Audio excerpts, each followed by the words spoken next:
जहर का सेवन करा आदिवासी व्यक्ति की हुई हत्या मामले में अभी अनुसूचित जनजाति आयोग में हुई शिकायत।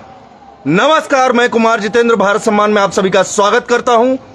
अभी हम मौजूद हैं अंबिकापुर, छत्तीसगढ़ के अंबिकापुर में, और आपने बोर्ड में ध्यान दिया होगा अनुसूचित जनजाति आयोग के अध्यक्ष भानु प्रताप सिंह हैं और उनके पास इसके निवास स्थान में कुछ समाज सेवियों के द्वारा जो है लाया गया पीड़ित पक्ष को, और उनके द्वारा क्या आश्वासन दिया गया इस मामले में अभी हम जानेंगे। ज़्यादातर मामले दम तोड़ देते हैं, लेकिन भारत सम्मान वचनबद्ध है इसलिए कि लोगों न्याय मिले और न्याय में देरी नहीं होनी चाहिए। जैसा कि छत्तीसगढ़ प्रदेश के मुखिया का कहना था, भूपेश बघेल का कहना था कि न्याय में यदि विलंब है तो उसे अन्याय समझा जाए, तो अन्याय किसी के साथ ना हो, इसलिए भारत सम्मान प्रतिबद्ध है। क्षमा चाहता हूँ। हमारे साथ अभी मौजूद है assistant professor Aqeel Ahmad Ansari sir, और वो बताएंगे कि यहाँ पर क्यों आए थे और क्या आश्वासन मिला और किन किन मुद्दों पे आपकी चर्चा हुई।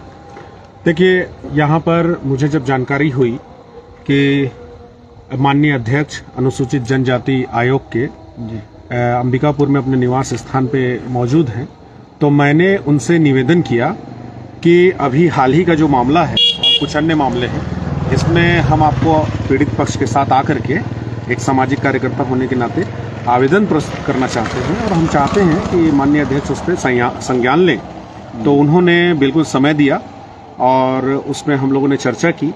हम लोगों ने माननीय अध्यक्ष को बताया कि स्थानीय डिगमा निवासी कुछ लोग हैं, जब अपने जमीन का बंटवारा करने के लिए दो भाई पटवारी के पास जाते हैं, तो पटवारी के द्वारा यह बताया जाता है कि ये जमीन तो आपके पिता ने बेच दिया। जब वो लोग अपने पिता से पूछते हैं तो उनका कहना होता है कि हमने कोई जमीन नहीं बेचा है। 9 फरवरी 2022 मृतक जो इनके पिता हैं और उनके दोनों पुत्र देहात थाना यानी गांधीनगर थाना में जा करके लिखित आवेदन देते हैं। आवेदन देने के अगले दिन सुबह ही इनके पिता गायब हो जाते हैं संदिग्ध रूप से, और शाम को जब आते हैं तो नशे में धुत। कुछ देर के बाद, जैसा कि उनके पुत्रों ने बताया, परिजनों ने बताया कि उनके मुंह से झाग फेंकने लगता है, और वो मरते वक्त कुछ लोगों का नाम लेते हैं कि ऐसा लग रहा है कि उन्होंने अपनी भाषा में कि कुछ मिला के पिला दिया है शराब में। यह मामला जब भारत सम्मान की न्यूज़ से देखते हुए जानकारी में आई, तो एक सामाजिक कार्यकर्ता और एक नागरिक होने के नाते हम लोग का दायित्व है कि हम लोग इस मामले में आगे बढ़ें और पीड़ित पक्ष की मदद करें। तो जब ये भारत सम्मान की न्यूज़ में कल आया, तो शाम को मुझे जानकारी हुई कि सरकार हरकत में आई और उसने एक जांच कमेटी गठित की है। तो क्या उस जांच कमेटी से आप संतुष्ट नहीं हैं या क्या लगता है? देखिए, सीधी सी बात है, मैं स्पष्ट रूप से आरोप लगाता हूं कि किसी की भी जमीन को फर्जी रूप से रजिस्ट्री करा लिए, तो जब तक अधिकारियों की, कर्मचारियों की संलिप्तता नहीं रहेगी तब तक वो हो नहीं सकता। अब इसी राजस्व के अधिकारी जो हैं उसमें संलिप्त रहे होंगे और वही जांच करेंगे, तो मुझे बिल्कुल भी यकीन नहीं है। आप पूछ लीजिएगा, थाने में जब गए तो थाना प्रभारी जो है उनको झिड़क के भगा देता है अगले दिन। तो जब प्रशासन के जो अधिकारी हैं वो खुद उसमें संलिप्त होते हैं आर्थिक अपराध में, तो मैं उन पर पूरा भरोसा कैसे करूं? और हो सकता है कि आला अधिकारी ऐसा ना करते हों।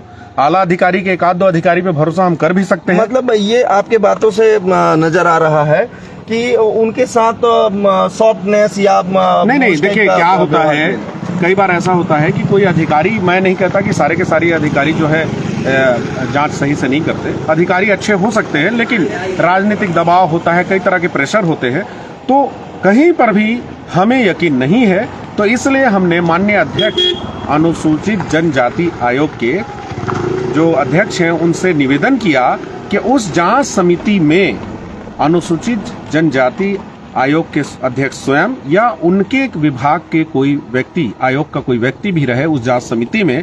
उक्ताशय की जो निवेदन लेकर के हम लोग यहाँ पर प्रस्तुत हुए थे। मुझे अच्छा लग रहा है बताने में कि उन्होंने बड़ी मानवता के साथ, मानवता का परिचय देते हुए पीड़ित पक्ष से व्यवहार किया। उन्होंने आश्वासन दिया कि हम इसे संज्ञान में बिल्कुल लेंगे और जो भी न्यायोचित कार्रवाई होगी वो अवश्य करेंगे, और ये बहुत ही अच्छा और सुखद बात है। अच्छा, ये रहा मामला अभी जिस मामले में आप शिकायत करने आए हैं, और कई मामलों में सुना कि भाई आपकी चर्चा हुई है, तो कौन कौन से मामले में क्या क्या चर्चा हुई और क्या अब आगे होना है?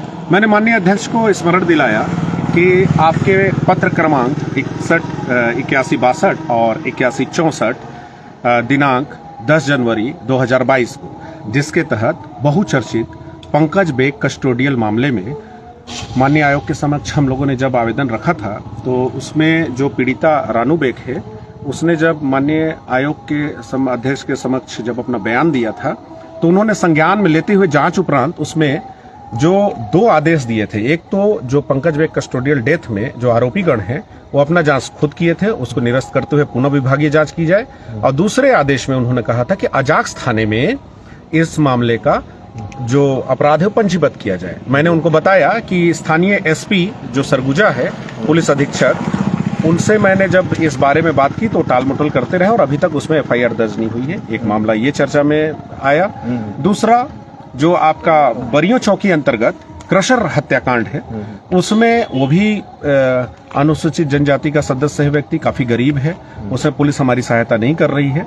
उसमें उनके संज्ञान में अध्यक्ष महोदय के मैंने लाया कि बाकायदा उसमें एंटीमॉर्टम इंजरी भी है और वहां भी मृत्युकालिक कथन का मामला है, तो उसमें भी माननीय अध्यक्ष महोदय संज्ञान में ले और उसमें भी इंसाफ दिलाए। और कुछ मामले बलरामपुर के थे, 44 एकड़ वाली जमीन, और इस तरह से कुन्नी जो रेप अटेम्प्ट मामला है जिसमें पुलिसकर्मी सम्मिलित है, तमाम चीजों को बताते हुए हमने निवेदन किया कि माननीय अध्यक्ष अनुशंसा या जो कुछ भी हो सकता है न्यायोचित एक लेटर जारी करें कि इस तरह के जो वर्तमान में पदस्थ एसपी हैं वो मैं फिर से पुनः रिपीट करूंगा, निष्क्रिय हैं और बहुत उनका निकम्मापन है और लॉ एंड ऑर्डर संभालने के योग्य नहीं है, अतः उनको छुट्टी पे भेजने की या अन्य कोई ऐसे क्या आश्वासन दिए? मतलब जब आप यहाँ के बहुत ही संकुचित मानसिकता के पुलिस अधीक्षक के बारे में जब बता रहे थे, उनके बारे में वो क्या? देखिए, क्या होता है कि हमारी किसी भी पुलिस अधीक्षक हो या कोई अन्य अधिकारी हो, उनसे कोई व्यक्तिगत दुराग्रह नहीं होता। हम आम नागरिक हैं, जनता है, हम चाहते हैं कि दूरस्थ क्षेत्र सरगुजा में यदि आपको भेजा गया है तो आप 2 साल 3 साल रहेंगे, इससे ज्यादा नहीं रहेंगे, आपका ट्रांसफर हो जाएगा। तो आप जो जिस काम के लिए लोक सेवक यहाँ बैठाए गए वो आप काम करें। यदि आप वो काम नहीं करते हैं तो हम उसका विरोध करेंगे, आंदोलन करेंगे, शिकायत करेंगे, तो हम वो करते हैं। वो अभी तक भी मेरी जानकारी के अनुसार जो हमारी मांग थी कुन्नी रेप अटेम्प्ट मामले में, उसमें किसी भी प्रकार की उन्होंने ना तो धारा बढ़ाई है, ना उसमें अन्य कोई कार्रवाई की है, और ना ही मेरी जानकारी के अनुसार अब तक जो उसमें आरक्षक है, आरोपी पुलिसकर्मी, उसके नाम के आगे पिता का नाम या उसका आरक्षक क्रमांक कुछ भी उन्होंने नहीं जोड़ा है, जो कि बहुत ही कहना चाहिए दुखद है। अच्छा, ये जो जैसे कि कुन्नी रेप मामले में अगर मद्देनजर रखा जाए तो जो बच्ची को डरा रहा था, धमका रहा था और पैसे रुपए की ऑफर किया, उस बारे में क्या मतलब? जी बिल्कुल, ये सब लिखित रूप से जब उनको 2 फरवरी 2022 को पीड़ित पक्ष ने, पीड़िता खुद भी आपके मेरे समक्ष सामने जाकर आवेदन एसपी महोदय को दे चुकी है, तो उन्हें इस बात को ध्यान रखना चाहिए कि मामला पॉक्सो का है, बहुत गंभीर है।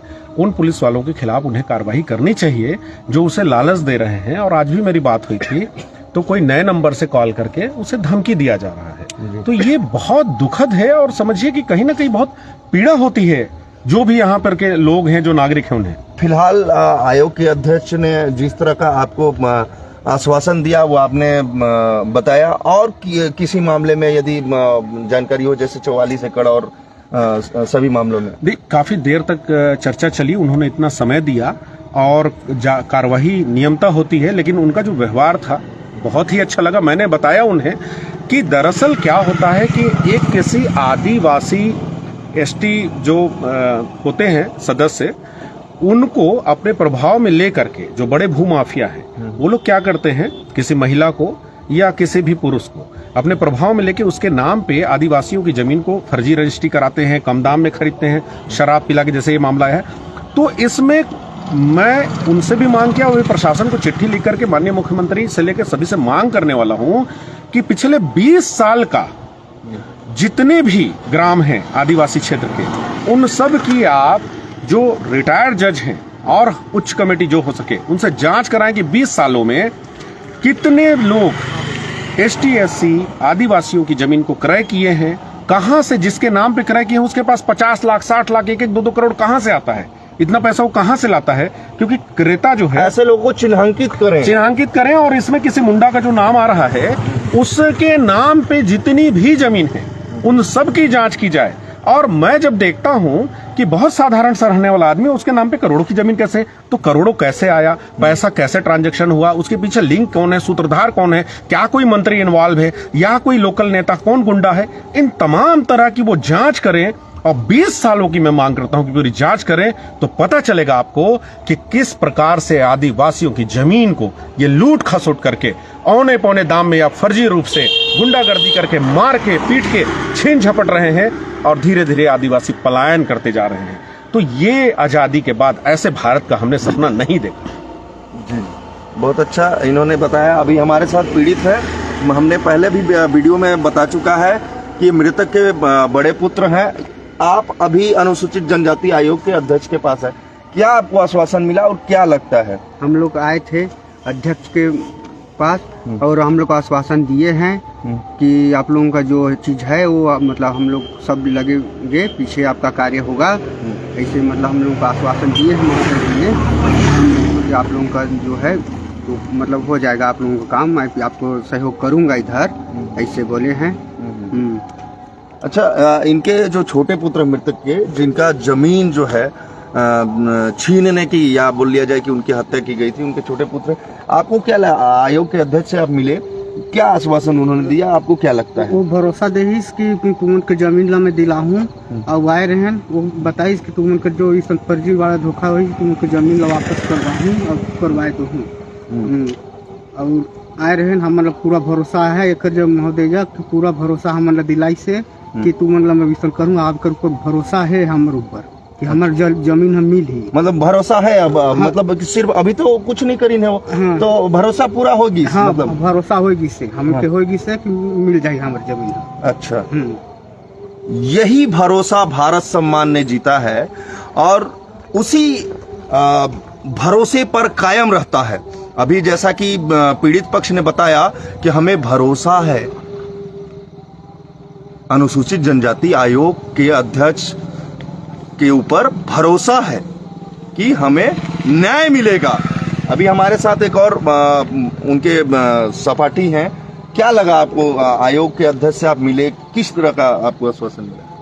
सर मेरे को लगा अनुसूचित जनजाति आयोग के माननीय अध्यक्ष महोदय से महोदय जी बोले कि आपको दिलासा देता हूं कि जो फर्जी तरीके से जमीन जो 35 डिसमिल करा लिया गया है उसको हम वापस कराएंगे और आपका 35 डिसमिल वापस आपके जो नहीं, मौत मामले में क्या बोला? वो तो आएगा ही, मान लीजिए अगर वो फर्जी हुआ है तो वो तो वापस आएगा ही। अब मौत मामले में क्या उन्होंने आश्वासन दिया? जो मौत मामले में आश्वासन दिए हैं कि जो भी फर्जी तरीके से जो हैं उनके पीछे उनको कड़ी से कड़ी सजा दिलाया जाएगा।